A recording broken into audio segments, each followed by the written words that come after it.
जय हिंद। किसी ने क्या खूब कहा है कि सरकारें आएंगी, सरकारें जाएंगी, पार्टियां बनेंगी, पार्टियां बिगड़ेंगी, लेकिन ये देश रहना चाहिए, ये देश रहना चाहिए।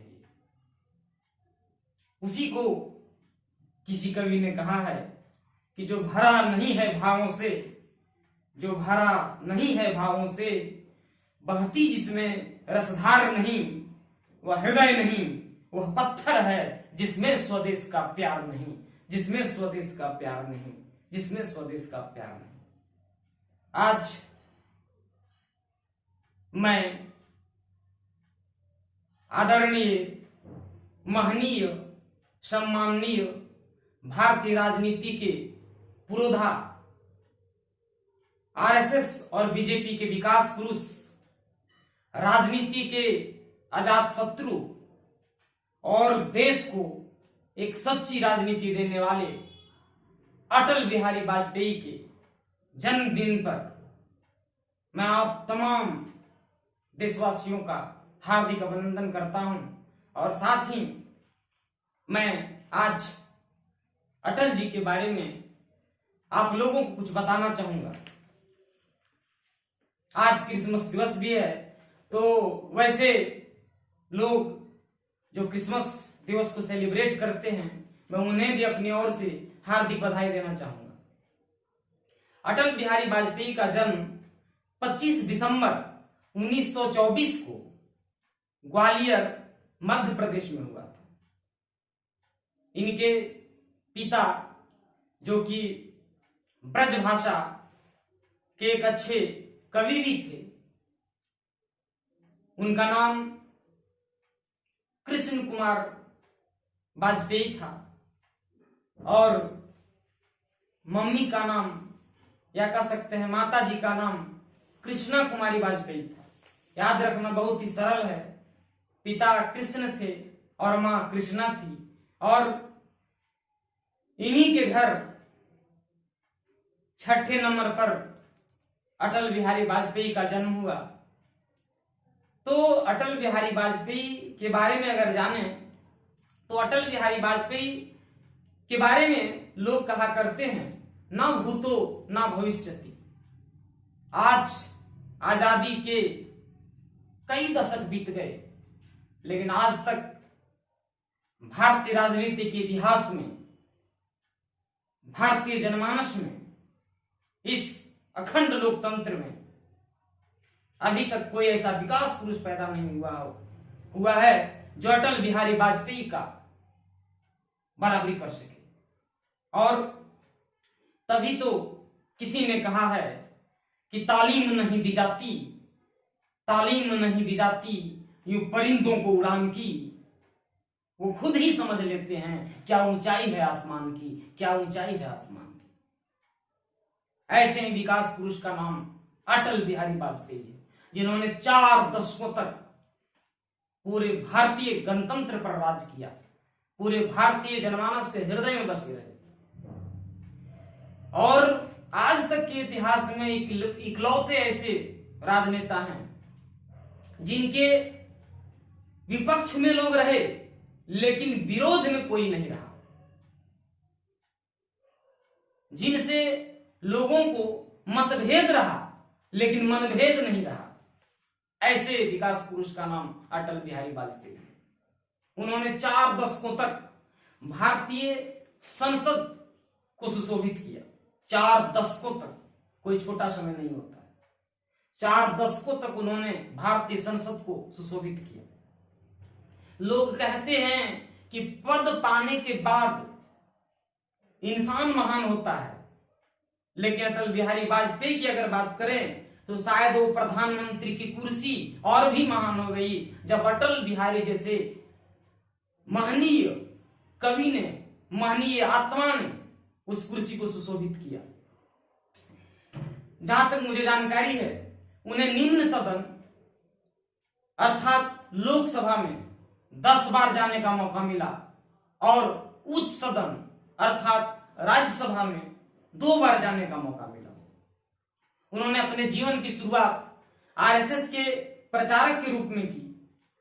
बाद में वो भारतीय जनसंघ से जुड़े और भारतीय जनसंघ के संस्थापक सदस्यों में उनका नाम अग्रगण्य है, अग्रणी है। एक अच्छे अध्यक्ष के, भारतीय जनसंघ के एक अच्छे अध्यक्ष के रूप में भी उन्हें देखा जाता है। और हो भी क्यों ना, जब गुरु महान हो तो चेला निश्चय ही महान होता है। इसीलिए अच्छे लोगों का साथ रहना जरूरी है। जब आप कोयले के साथ होते हैं तो काले पड़ जाते हैं, लेकिन जब आप अब्रक के साथ होते हैं तो चमचमाने लगते हैं। ठीक उसी प्रकार अगर मैं अटल बिहारी वाजपेयी की बात करूं तो अटल बिहारी वाजपेयी के गुरु रहे श्यामा प्रसाद मुखर्जी। और श्यामा प्रसाद मुखर्जी अपने आप में कह सकते हैं कि विकास का एक पुस्तकालय थे, और उसी पुस्तकालय को पूरे जीवन पढ़ने का काम अटल बिहारी वाजपेयी ने किया। अटल बिहारी वाजपेयी ने अपने दूसरे गुरु के रूप में दीनदयाल उपाध्याय को माना। आज आप इसी बात से अंदाजा लगा सकते हैं कि दीनदयाल उपाध्याय नाम का स्टेशन भी तैयार कर दिया गया, जिसका नाम पहले क्या था, मुगलसराय था। आप इसी बात से अंदाजा लगा सकते हैं कि दीनदयाल उपाध्याय और श्यामा प्रसाद मुखर्जी जैसे जिसके गुरु हों, वो इंसान खुद में कितना महान होगा। भारतीय जनसंघ में अगर हम अटल बिहारी वाजपेयी की बात करें तो उन्होंने अपनी काबिलियत से दुनिया को अपना परिचय दिया। 1952 में वो पहली बार चुनाव लड़े, लेकिन उन्हें दुर्भाग्यवश हार का सामना करना पड़ा। पुनः उन्होंने हार नहीं माना और 1957 में पहली बार वो बलरामपुर से चुनाव जीत करके आए। बलरामपुर उत्तर प्रदेश में पड़ता है और जीत भी मिली तो कहां से, देखिए बलरामपुर नाम से ही समझ में आ जाता होगा कि वहां से जीतने वाला शख्स में खुद बल और प्रताप की कोई कमी नहीं रही होगी। तो ऐसे विचारधारा का नाम आज आरएसएस, आज बीजेपी भी शायद सौभाग्यशाली है जिसने अटल बिहारी वाजपेयी को जन्म दिया। और वो मां और वो पिता शायद वर्षों की तपस्या किए होंगे, तब जाकर के अटल जैसा पुत्र उनके जीवन में आया होगा। आज निसंदेह अगर मैं बात करूं तो अगर अटल जी अगर आज के दौर में शायद जीवित होते, ऐसे तो वो हमारे मन में आज भी जीवित हैं, लेकिन वो अगर अपने देह के साथ जीवित होते तो निसंदेह उन्हें अपने, एक तरह से मैं शिष्य कहूं तो उस शिष्य पर उन्हें गर्व होता, जिस शिष्य का नाम नरेंद्र दामोदर दास मोदी है, जिन्होंने आज अटल जी के दोनों सपनों को पूरा करके दिखाया। अटल जी का पहला सपना था कि धारा 370 हटे और जम्मू कश्मीर से लेकर कन्याकुमारी तक संवैधानिक रूप से भारत अपना हो, जिसको पूरा करके दिखाया किसने, नरेंद्र मोदी ने। राम मंदिर बने, हिंदुत्व फिर से अपनी विजय पताका को फहराए, उस काम को करके दिखाया किसने, नरेंद्र मोदी पर। तो निसंदेह मैं नरेंद्र मोदी के बारे में कहना चाहूंगा। नरेंद्र मोदी ने कहा था कि सौगंध मुझे इस मिट्टी की, मैं देश नहीं बिकने दूंगा, सौगंध मुझे इस मिट्टी की, मैं देश नहीं झुकने दूंगा।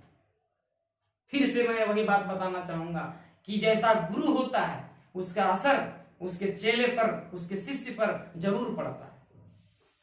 तो इसी महान व्यक्तित्व का नाम अटल बिहारी वाजपेयी है। अटल बिहारी वाजपेयी ने मात्र 14 वर्ष की उम्र में अपनी पहली कविता लिखी थी और उन्होंने दुनिया को यह बतला दिया था कि इस राष्ट्रीय जनमानस में फिर से एक नए सितारे का उदय होने वाला है, जिस सितारा का नाम पंडित श्री अटल बिहारी वाजपेयी है। मुझे इस बात पर और भी गर्व होता है कि जिस ब्राह्मण को केवल पूजा पाठ करने तक सीमित रखा जाता था, उस ब्राह्मण ने पूरे देश को हिलाने का काम किया और मैं निसंदेह आज अटल बिहारी वाजपेयी पर यह कह सकते हैं कि मैं उन पर गर्व कर सकता हूं। अटल बिहारी वाजपेयी की अगर बात करें तो उन्हें राजनीति का भीष्म पितामह कहा जाता है। भारतीय राजनीति के भीष्म पितामह के रूप में अटल बिहारी वाजपेयी को याद किया जाता है। और ऐसा इसलिए क्योंकि आरएसएस में रहते हुए जब उन्होंने राष्ट्रीय प्रचारक के पद को सुशोभित किया तो उन्होंने कसम खाया था कि मैं आजीवन कुंवारा रहूंगा, और आजीवन कुंवारा रहने के कारण अटल बिहारी वाजपेयी को राजनीति का भीष्म पितामह कहा जाता है। उन्हें 2015 में भारतीय पदक की सबसे बड़ी उपाधि भारत रत्न से सम्मानित किया गया। उन्होंने अपनी कविताओं के माध्यम से संसद को भी गुंजित किया। और मैं आज उनकी एक कविता जो अटल बिहारी जी के सबसे करीब थी, या यूं कहें अटल जी के लिए वो एक सांस की तरह थी, उस कविता के माध्यम से मैं आज अटल जी को अपनी ओर से प्रणाम करना चाहूंगा और आशीर्वाद लेना चाहूंगा। ऐसे तो उनमें कई गुण थे जिसका बखान करना शायद सूर्य को दिए दिखाने के समान है, और इसीलिए मैं सीधा सीधी उनकी कविता को सुनाना चाहूंगा कि बेनकाब चेहरे हैं, दाग बड़े गहरे हैं, बेनकाब चेहरे हैं, दाग बड़े गहरे हैं, टूटता तिलिस्म आज, टूटता तिलिस्म आज, सच से भय खाता हूँ, गीत नहीं गाता हूँ, गीत नहीं गाता हूँ, गीत नहीं गाता हूँ, गीत नहीं गाता हूँ। लगी कुछ ऐसी नजर बिखरासी से ससहर, लगी कुछ ऐसी नजर बिखरासी से ससहर, तो अपनों के मेले में, अपनों के मेले में मीत नहीं पाता हूँ, गीत नहीं गाता हूँ, गीत नहीं गाता हूँ, गीत नहीं गाता हूँ, गीत नहीं गाता हूँ। पीठ में छुरी सा चांद, पीठ में छुरी सा चांद, राहु गया रेखा फांद, पीठ में छुरी सा चांद, राहु गया रेखा फांद। अब मुक्ति के क्षणों में, मुक्ति के क्षणों में बार बार बंध जाता हूँ, गीत नहीं गाता हूँ, गीत नहीं गाता हूँ। टूटे हुए तारों से, टूटे हुए तारों से फूटे बासंती स्वर, पत्थर की छाती में उग आया नव अंकुर, झरे सब पीले पात, झरे सब पीले पात, कोयल की कुहुक रात, प्राचीन अरुण की, प्राचीन अरुण की रेख देख पाता हूँ, गीत नया गाता हूँ, गीत नया गाता हूँ, गीत नया गाता हूँ, गीत नया गाता हूँ। बेनकाब चेहरे हैं, दाग बड़े गहरे हैं, बेनकाब चेहरे हैं, दाग बड़े गहरे हैं, टूटता तिलिस्म आज, टूटता तिलिस्म आज, सच से भय खाता हूँ, गीत नहीं गाता हूँ, गीत नहीं गाता हूँ। टूटे हुए सपनों की सुने कौन शीशे की टूटे हुए सपनों की, सुने कौन शीशे की अंतर की चीर व्यथा पलकों पर ठिठकी। टूटे हुए सपनों की सुने कौन शीशे की अंतर की चीर व्यथा पलकों पर ठिठकी। हार नहीं मानूंगा, हार नहीं मानूंगा, रार नहीं ठानूंगा, काल के कपाल से लिखता मिटाता हूँ, काल के कपाल से लिखता मिटाता हूँ, गीत नहीं गाता हूँ, गीत नहीं गाता हूँ, गीत नहीं गाता हूँ, गीत नहीं गाता हूँ। किसी ने क्या खूब कहा है कि माझी माझी तेरी कश्ती के तलबदार बहुत हैं, माझी तेरी कश्ती के तलबदार बहुत हैं, इस पार कुछ, इस पार कुछ तो उस पार बहुत हैं। और जिस शहर में तूने खोली है शीशे की दुकान, जिस शहर में तूने खोली है शीशे की दुकान, उस शहर में साले पत्थर के खरीदार बहुत हैं, पत्थर के खरीदार बहुत हैं। आज राजनीति का ऐसा दौर आ गया कि मुझे कहना पड़ता है, मुझे कहना पड़ता है कि अमन चोर देखो अमन बेचते हैं, स्पेशली कांग्रेस और राजद जैसी पार्टियों के लिए, कि अमन चोर देखो अमन बेचते हैं और कफन चोर देखो कफन बेचते हैं। अमन चोर देखो अमन बेचते हैं और कफन चोर देखो कफन बेचते हैं। पहरुआ बनाया था जिसने, पहरुआ बनाया था जिसको हमने दिल्ली का, वो साले दिल्ली में बैठे वतन बेचते हैं, वतन बेचते हैं, वतन बेचते हैं। लेकिन इन सब के बीच में जब भी अटल जी की याद आती है तो निसंदेह हमें भारतीय राजनीति पर गर्व होता है, हमें भारतीय जनमानस को एक नया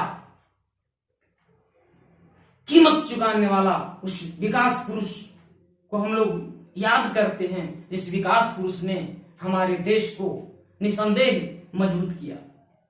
और मैं अटल जी के लिए अंतिम रूप से ये बात कहना चाहूंगा, क्योंकि उन्होंने अपने जीवन में बहुत संघर्ष किया और मेरे दिल के बहुत करीब हैं, तो मैं अपना सबसे प्यारा लाइन उन्हें समर्पित करना चाहूंगा, जो शायद मेरे जीवन का सबसे प्यारा लाइन है। उन्होंने, मैं कहना चाहूंगा कि आपके चेहरे की याद में, आपके चेहरे की याद में, आपकी यादों की धुन कुछ परछाई सी लगती है।